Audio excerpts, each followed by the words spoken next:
and this is the Connecticut Sports Talent Show, where we talk all things talents in Connecticut. And on today's show, I'm pleased to have another Woodland Hawk. I've had quite a bit of them for both softball and baseball, but this one's on the softball side, pitcher and shortstop, Sammy Sosnovich. Sammy, great to be able to have you on the podcast.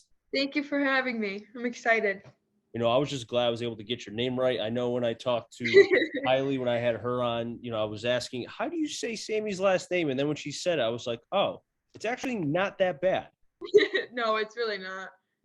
But it's great to be able to have you on. I really appreciate it. Now, before we talk about, obviously, what you've done at Woodland, I want to ask, the game of softball, it's one that I've always been intrigued with going back to when I first started broadcasting it in the NESCAC a couple, many, many years ago. Many. Mm-hmm. So for you, how did softball find you? Well, I've been playing softball since I was 5 years old. Started in coach pitch, and I just fell in love with it. I mean, I fell in love with the game, so I just continued playing it the rest of my life. Now, was there any, did you play any other sports besides softball growing up? So I grew up playing softball and basketball, and then once I got to high school, I played softball, basketball, and volleyball. And then just this year, I stopped playing basketball and just stuck to volleyball and softball. Do you feel like in some ways being able to play multiple sports kind of helped your, I don't want to say athleticism, but kind of the overall athlete that you are, because it allowed you not to get burnt out, in the sports that you love? So I played basketball just to stay in shape for softball, to be honest. I never was really a basketball player. I just did it to stay in shape for the spring season. And then volleyball was just so much fun. I love volleyball. Now, you said basketball you played to stay in shape, but I'm sure you took the game seriously. Oh, yeah, for sure. Now, out of the two, secondary sports, because I would say softball is your main sport, given Definitely. Where you're going, you're going to Merrimack, so that kind of says a lot. But yes. Basketball and volleyball, which one would you say helped the most as far as your game when it comes to softball? I would definitely say volleyball, because volleyball, you have to take good angles to balls, just like you'd have to do at shortstop. Obviously, the whole diving aspect of it. But yeah. And, like you said, the diving aspect is key, because in softball, baseball, have to dive, especially you playing shortstop, have to go after to your left, to your right. Yeah.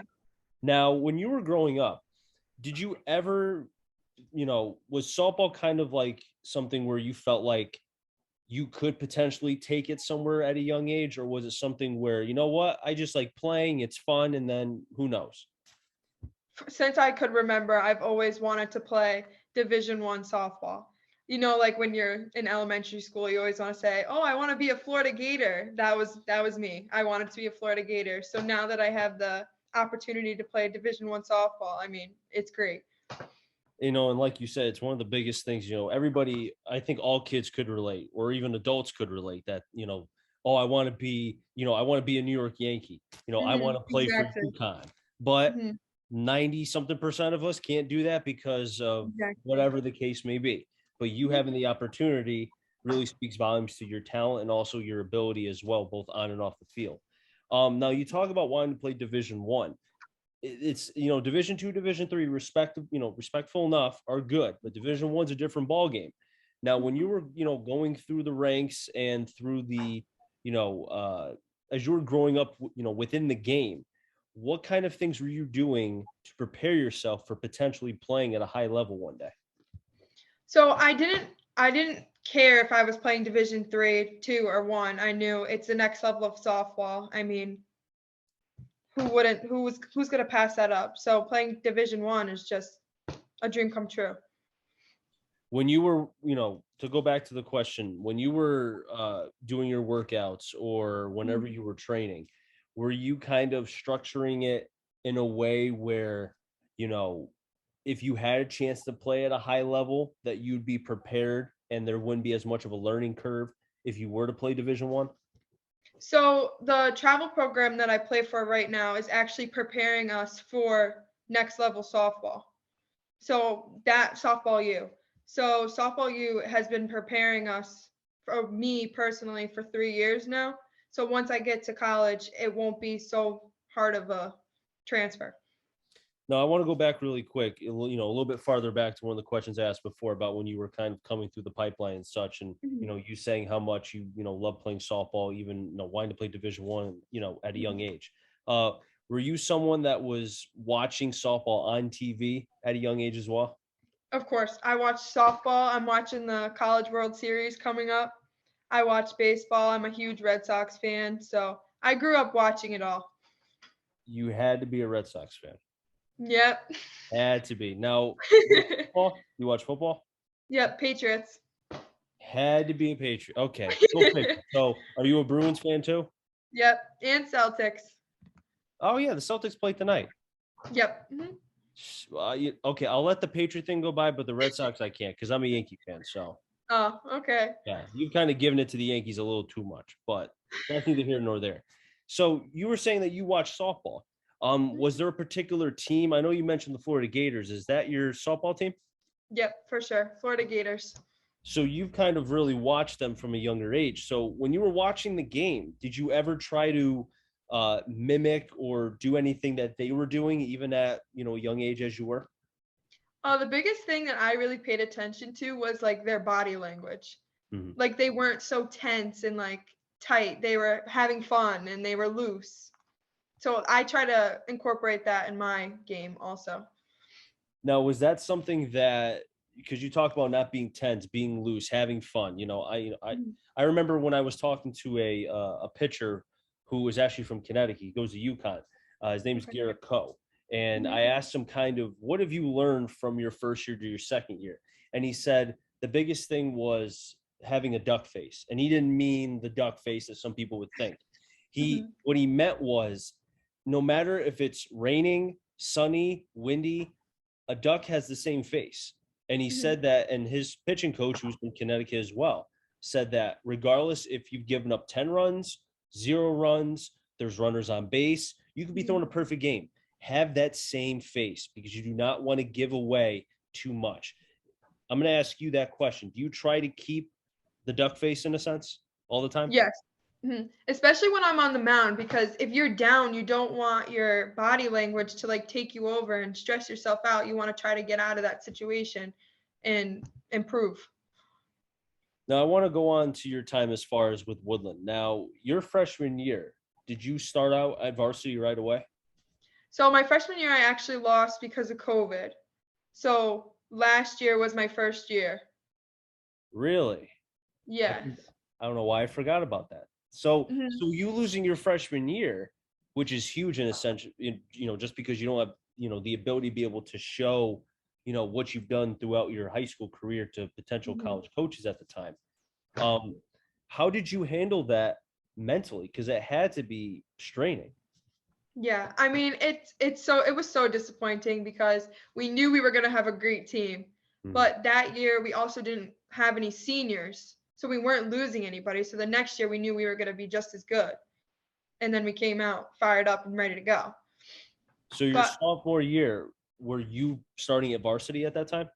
yes, last year I was a sophomore. Last year I Okay. was starting, so that was my first year. Oh, and I said you were a senior. You're only a junior.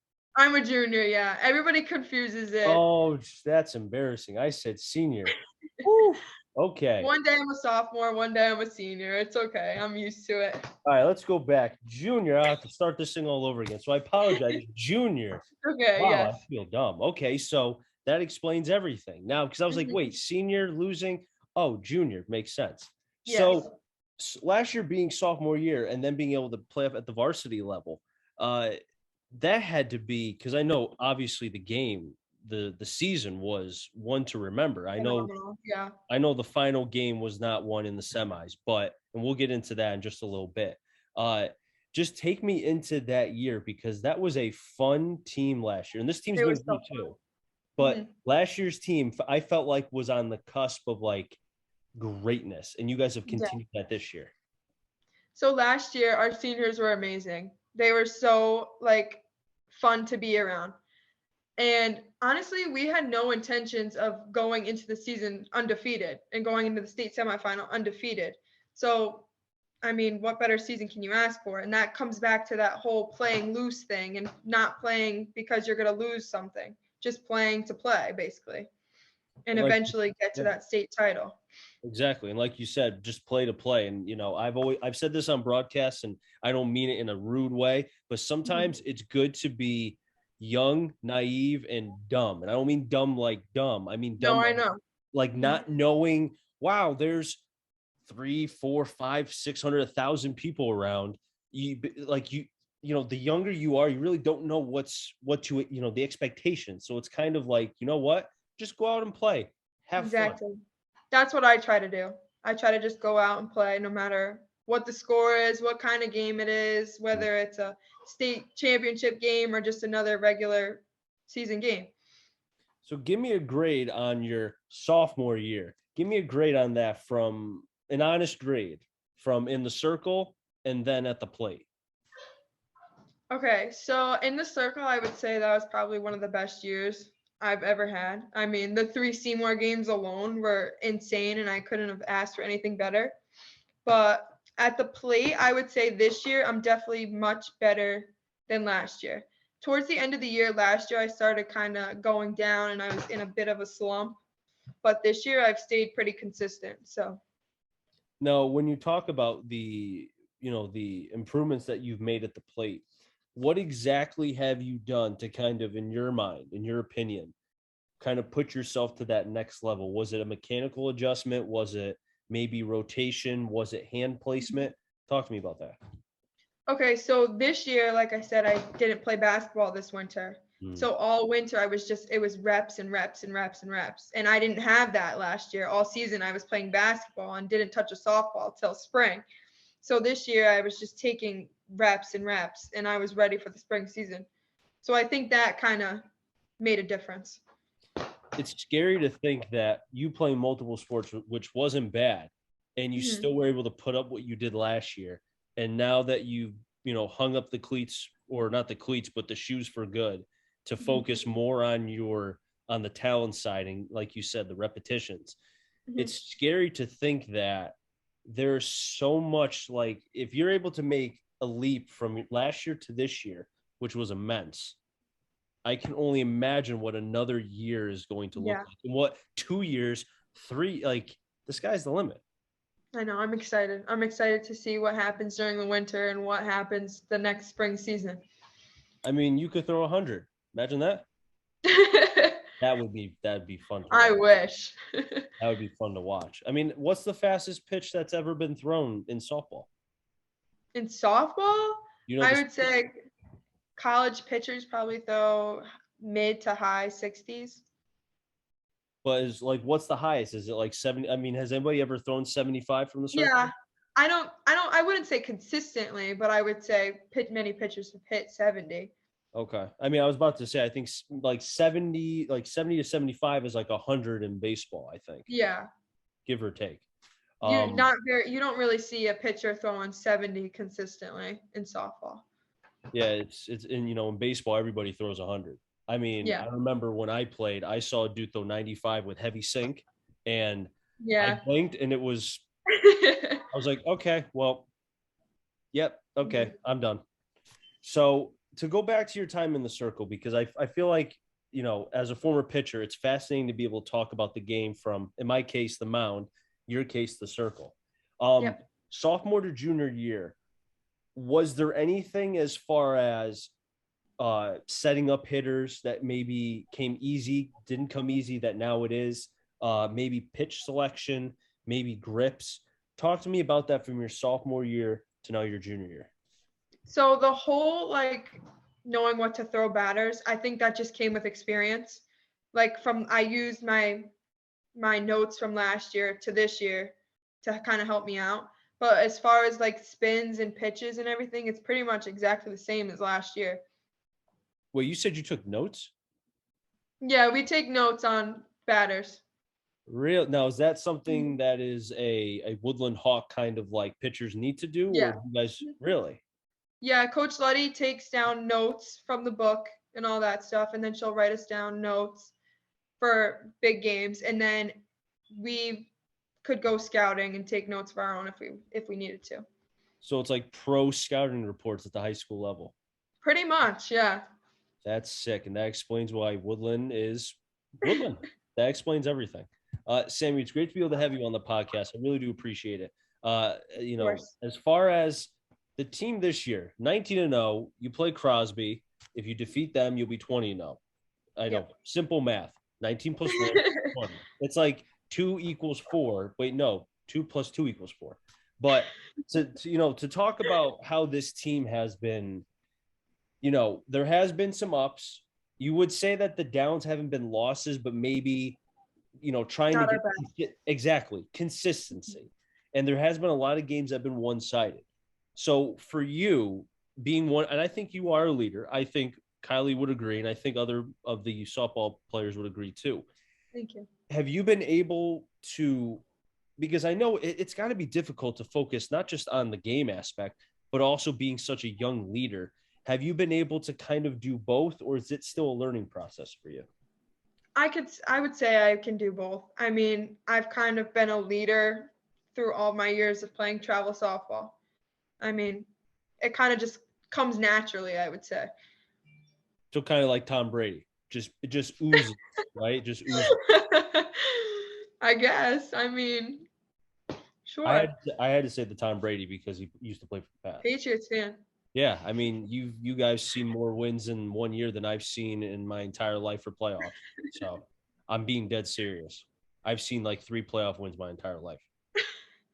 Yeah, funny. You guys see that in one season, But Yeah. this Brooklyn team, it's I feel like, and when I had Kylie on, she told me about unfinished business. Do you feel the same way? I know it's a dumb For sure. question, but you feel the same way. For sure. Unfinished business for sure because we obviously didn't end where we wanted to last year. So Mhm. we need to get past that game and we need to make it to the state championship game this year. Now, I had a Woodland player on. It's funny because I always have Woodland players on. I had a Woodland player on who plays at Easter. His name's Jason Claiborne, an outfielder. Yeah, I know Uh, Jason. oh, perfect. So he told me about how, the Eastern baseball team is on the revenge tour because they want to get back and, get revenge. Not to say that, I don't want to say you guys are taking that term away, but is it in some sense kind of like it's now time to get payback? It's time to be able to put Yeah, the Woodland Hawks on the map. 100%. I think the revenge tour is a perfect way to describe it. Oh, I bet. I mean, it makes perfect sense. Now, looking at the NVL tournament, that starts next week for softball, correct? This Saturday it starts. We have our first game. This Saturday. Okay. Now, and people who may not know, when are the games? The times are not much of a kind of importance because it could change. What are the days that people want to go see the Woodland Hawks softball team? Right now it's Saturday, Monday, Wednesday. Mondays at Wolcott and Wednesdays at Seymour. We don't Okay. know times yet. Yep. And I think last year you guys beat Naugatuck to win it, right? Yep. Now, We beat Nagy at Naugatuck. right, and I want to talk about that game really quick because I forgot to mention that before. I remember, and I told Kylie this when the home run was hit and her dad was going crazy. How Yeah. like awesome that was. I mean, just take me in because that game, Naugatuck is a very very good softball team. They They've are always very been good. good. The energy. You're talking about 2 towns that are not very far from each other, and just love their sports, but love to support their kids, their granddaughters, grandsons, whatever the sports may be. Uh, that game to me, and you could correct me if I'm wrong, screamed to me states, but it wasn't states. Am I wrong? Yes. Yeah. That game, the competition and like energy was insane. I've never played in a game that high energy before, and I don't think I ever will play in that kind of game again. Really? Not even during your travel seasons? Travel's nothing like high school season. Nothing beats playing Naugatuck at 7 o'clock under the lights and beating Naugatuck. Yeah, I have to agree. I admit with you. I definitely agree with you because looking at it from the football side, it's funny how the football players say the same exact thing. Playing Yep. under the lights at their respective fields, beating Mhm. one another. There's nothing better. It's crazy how Exactly. the Mhm. correlation. Uh, now I know you and the team are not looking towards states because obviously, as I could imagine, one game don't One look game at far a ahead. time. Just like how Mhm. tomorrow, look at Crosby, don't look ahead to Saturday. Um, Exactly. is it hard though in the back of I'm just talking about yourself in your mind to not be thinking about, what we talked about as far as states, and not trying to do too much, but also making sure that you keep the eye on the prize? Mhm. Honestly, I don't even think about who we have until a day or two before. I try not to even think about it. I just take it one game at a time and worry about what I have to do for that one game. Sammy, it's great to be able to have you on the podcast. Before I let you go, I want to ask you about your commitment to Merrimack as a junior, not a senior, junior. Yep. I'm glad I didn't say that broadcasting the game. If you guys make it to the championship, that would have been awful. Uh, Merrimack, I know you and I were talking about how you felt like it was home to you. It felt like the Woodland culture. Can you talk to me about why you chose Merrimack as your next home? So I chose Merrimack obviously because of it feels like home. The campus was gorgeous. It's small, contained. They have all the big sports. They have the football, the hockey, all that kind of fun stuff. The coaching staff, Coach Schwager and Coach Rob, were amazing. I mean, you can't ask for a better coaching staff than them. The girls, when I went from one of my visits, I loved the girls. They just welcomed me. And Merrimack's actually 20 minutes away from Boston, so that was just another. I mean, how can you pass that up? Boston girl through and through, huh? I love Boston. Now the big question: did they get your last name right? They did get my last name right. And you know what? You got to go there. Whoever gets the name right, you got to go there. Sammy, once again, great to be able to have you on the podcast. I really do appreciate it. Hopefully, I can see the Woodland Hawks either in person for a game during the tournament, or more so if I'm broadcasting the championship side for softball. Yes, for sure. Congratulations on going to Merrimack. You still Thank you got so much. one more year to Yep, go. So, one more year. what the NVL still has to see you for one more year. They're like, darn, why? But great to be able to have you on. I really do appreciate it, and best of luck in the NVL and the state tournament, Sam. Thank you. Thank you for having me.